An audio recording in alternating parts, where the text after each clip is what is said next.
Hey Gengar Gang, what is going on?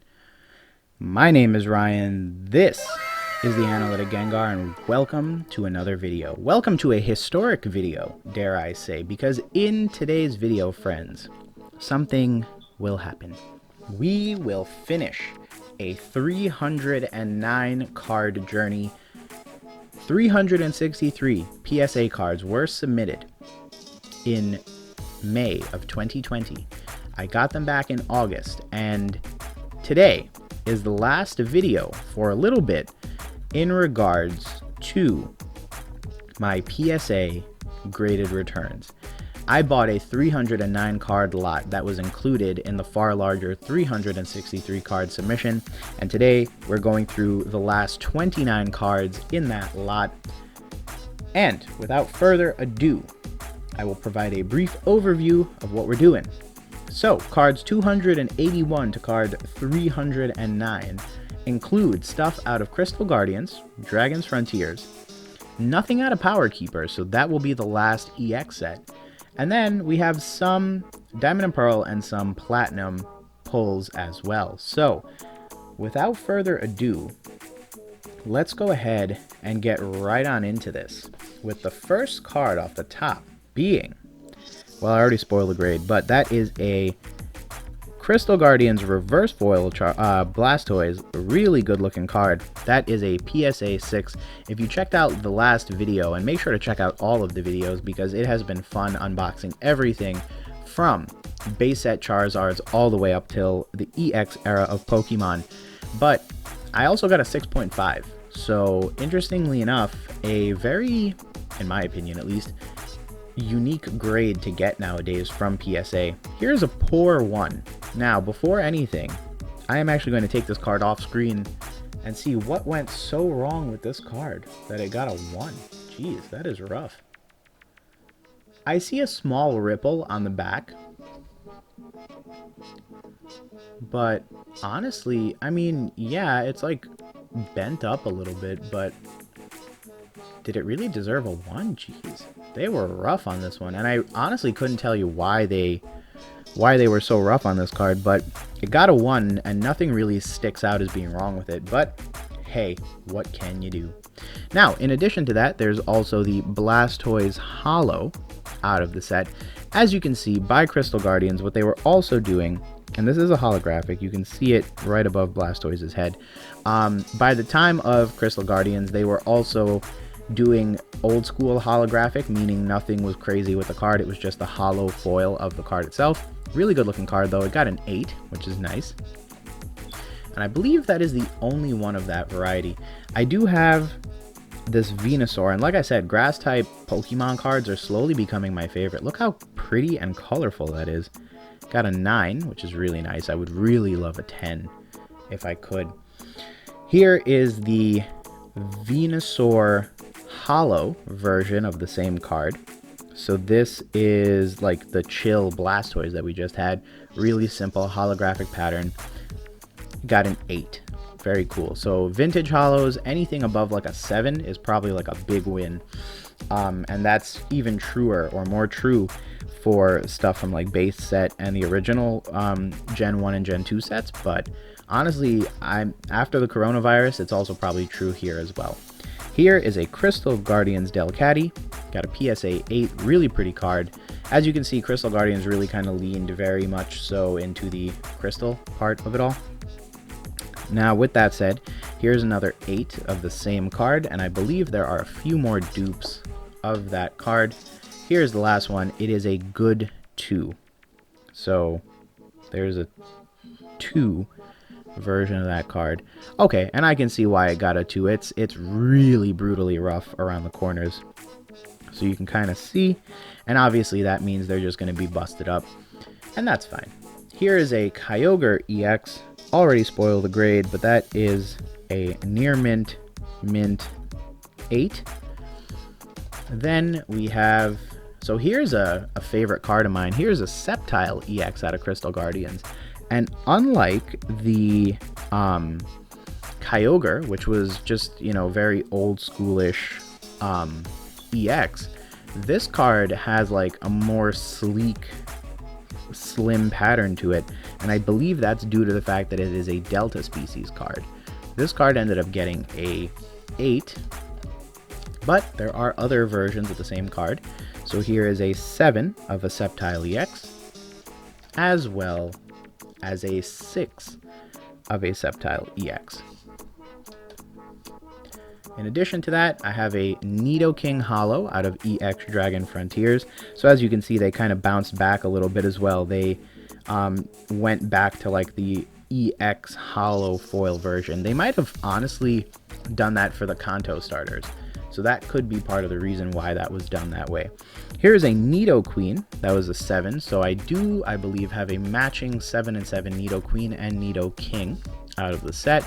Here's an interesting card with a really beautiful artwork. I'm really sad I only had one of these to submit. This is a Ninetales, and look at how pretty that card is. It looks like some sort of abstract painting, and I think it also really harkens back to the Ninetale spirit that Ninetales is based off of. It ended up getting a PSA 7, sorry for not doing the grade there, and there is a pretty wicked chip on the top of the card, which is probably why it ended up getting the grade it did.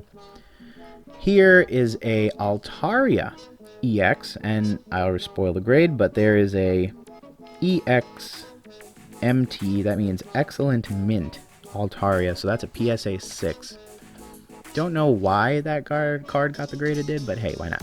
Here is a Gardevoir EX. Now here's the thing, it does have a light, very faint print line right down the middle, and this card ended up, I'm going to go ahead and guess, a PSA 10. Alright, to be fair, I set myself up with that one because I didn't really think it would, but I'm actually very surprised that it got as high a grade as it did. I thought it would probably end up getting like a 6 or a 7. Here is another version of that card. This one got a 7. Why this one got a 7, I honestly couldn't tell you, at least right off the top, because the back looks super crisp, so I'm assuming it's some scratches, but ironic that the one with the print line got a 9. Here's a PSA 6. This one has a far more significant print line, which probably explains why it got a 6. And then get this, I also have another one, and this one got a 5. Now when it comes to 5s, there's usually a dent on the card in some way, shape, or form. So to tell me this card got a 6, I can kind of see why. Yeah, right above here there is a pretty wicked line. So I think that is what ended up costing this card. It's super faint, but usually when you get to a PSA 5, that's usually what ends up happening. It's usually some combination of a dent or a scratch that is too deep to ignore. Here is a Near Mint Latios EX, water type just like its color. But here's something that always gets me laughing. Here's a Salamence EX, and I love this card. Salamence is one of my favorite Pokemon. That's not part of the card, by the way. That's a really bad print line. And I got a Near Mint 8. So what I've seen is light print lines can probably get you a 9, but if it's anything noticeable, it's probably going to get you an 8, which is what this card ended up getting. Now, with that said, we have completed all of the EX era stuff. These last few cards are a few level X cards. So here is a Machamp level V Holo out of Stormfront. Really interesting card. I'm not the biggest fan of this. This is right around the time when I actually fell out from Pokemon, so I really stopped caring, honestly.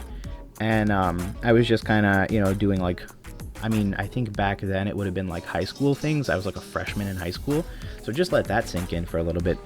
Here is a level X Magmortar, which is pretty cool. This is a level X Machamp. That was the previous card. There's a little swirl down there, which is really cool. I do like the fact that they did the very gold star thing, and they kind of let the artwork leak out onto the card itself. It's pretty dope. Here's a Infernape, and in addition to that, it belongs to one of the Elite Four members, I believe. So this is the Rising Rivals Infernape 4 level X card. Again, really cool how they kind of did a combination of the CGI, but also superimposed it onto the card itself. And as you can see, this is very very similar to a EX card. The only difference is that they switched it around and made it level X. Now, level X cards would actually be notoriously short-lived over their time. Here's a Team Galaxy Absol from Supreme Victors, another very popular set. Supreme Victors booster boxes are, I would argue they're fast approaching $4,000. So don't be surprised if one day you hear they're selling for that much, because they're already at 3,500 plus tax. Here's a Gliscor level X card. And then, yeah, so level X cards were actually notoriously short-lived, them and Prime cards. After that, I think they went the route of like the full art, and they brought back EX for the XY era. So Diamond and Pearl was the only time we were without them. As well as Black and White. I don't know what actually Black and White had in the interim. Actually, no. Black and White had EX cards as well. So EX cards have a long and fabled history way back to the 3rd generation. And then, you know, these cards were, I mean, they might as well be EX. Look at them. Like, they grade like EX. As you can see, there's an 8 right here. Here's a 7 Shaman. Again, maybe it's the grass type Pokemon, but I'm just in love with how pretty that card is. And finally, but not least, one of my favorite Pokemon, a Flygon level X card out of Rising Rivals. As you can see, by the time I got to this part of the submission, I was just like, dude, let's just stick them on the back and see what happens. So these are actually pretty cool cards, but I'm happy that I got them graded. I love the artwork on these cards. I feel like if EX cards had done this, it would have been insane. And these cards, don't sleep on them. I have a feeling that although they weren't fan favorites back in the day, they will soon be upon us as some of the most sought after cards in the hobby. But with that said, friends, thanks again for checking out today's video. Like I said, we will be taking a brief hiatus with the PSA Graded Returns. You will see tons of other content and other variety of content come out on the channel in the meantime. But thanks again for watching. I hope you and family are doing well. If you think I earned it, feel free to leave a like on the video, and if you'd like, you can also subscribe to the channel and hit that bell notification to stay notified of new updates on the channel. Make sure to follow me over on Instagram for all sorts of other Pokemon related stuff. Thanks again for watching. As always, these cards are up for sale, so if there's anything that you're interested in, make sure to hit me up and we can speak about what's still available. Thanks again for checking out today's video, friends, and we'll talk to you real soon. Peace.